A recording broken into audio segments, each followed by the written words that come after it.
El testimonio de las ciencias, después de haber hablado del fuego del infierno, y del santo oficio, y de anatemas, para mejor demostración del abismo que separa la religión de la ciencia, el señor Montemayor ensaya poner en conflicto a la Biblia con todas las ciencias. Veamos si por aquí aparece el abismo insondable consabido. La geología, dice, establece que solo el periodo de la vida orgánica sobre la Tierra se extiende por 140 millones de años, y que el periodo de la geología inorgánica, anterior al primero, debe ser inconmensurablemente más extenso, lo que demuestra cómo la Tierra existía, por lo menos, algunos centenares de millones de años antes que el buen Dios pensara en crearla. Contesto, nada afirma la Biblia en contra de ninguna de las hipótesis que puedan avanzarse sobre la antigüedad de la aparición de la vida sobre la Tierra, ni sobre la antigüedad de la existencia de la materia inorgánica. ¿Cómo así? Sencillamente, porque los días del Génesis no son días de 24 horas, sino periodos. Así ha sido interpretado de antiguo, por los padres de la Iglesia, entre ellos, por San Agustín. Tal es, por otra parte, la amplitud del significado de la palabra yam, día, en hebreo. De manera que ya puede el señor Montemayor regalar millones y billones de años, sin que la Biblia sufra por ello el más mínimo quebranto. La astronomía, dice también, ha destruido totalmente la teoría geocéntrica de la Iglesia. Contesto, no hay ninguna teoría geocéntrica de la Iglesia.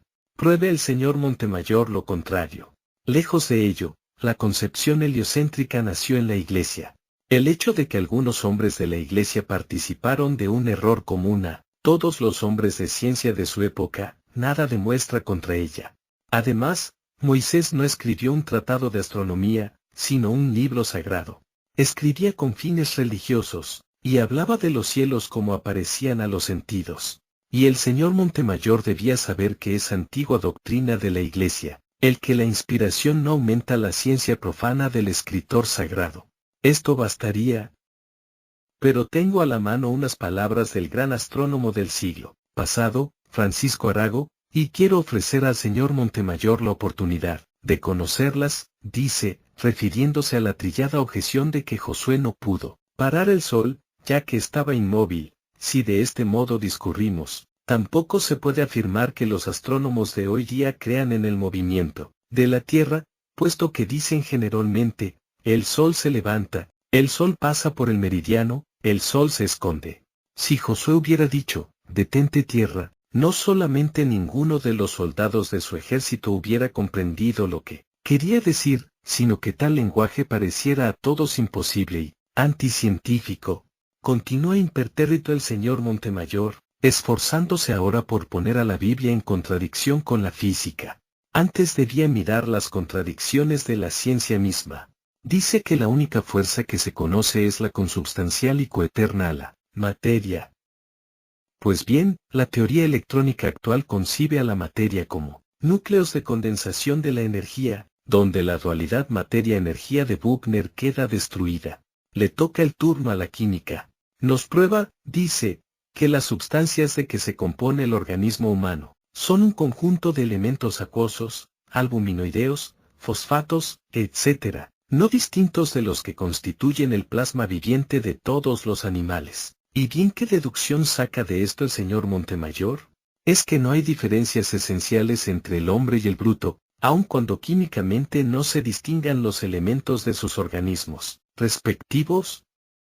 ¿O resuelve así el problema del dualismo de la materia y del espíritu? Luego, tampoco por aquí aparece el abismo insondable que debía mostrarme el señor Montemayor.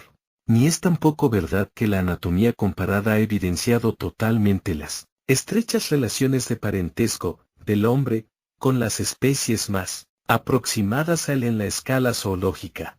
Huxley, contra las afirmaciones del señor Montemayor, asegura, por ejemplo, que las diferencias estructurales existentes entre el hombre y el mono no son ni pequeñas ni insignificantes. Y Topinard, materialista y librepensador, dice, cuando nos atenemos a la craniología, debemos confesar que nos es imposible reunir en un mismo grupo al hombre y a los antropoideos. El homme dans la natura, citado por de Vivier. Ni la paleontología, como el señor Montemayor afirma, ha podido comprobar la teoría del transformismo de tal suerte que muestre en los restos fósiles del Plioceno superior e inferior los tipos ancestrales del hombre. Recuerda, a este propósito, el conocido descubrimiento del cráneo neandertal. Y bien, el célebre Vogt, por ejemplo, en el Congreso de París, citó el caso de su amigo el Dr. M.Y., cuyo cráneo recordaba enteramente el de Neandertal. Tableau. ¿Y la embriología?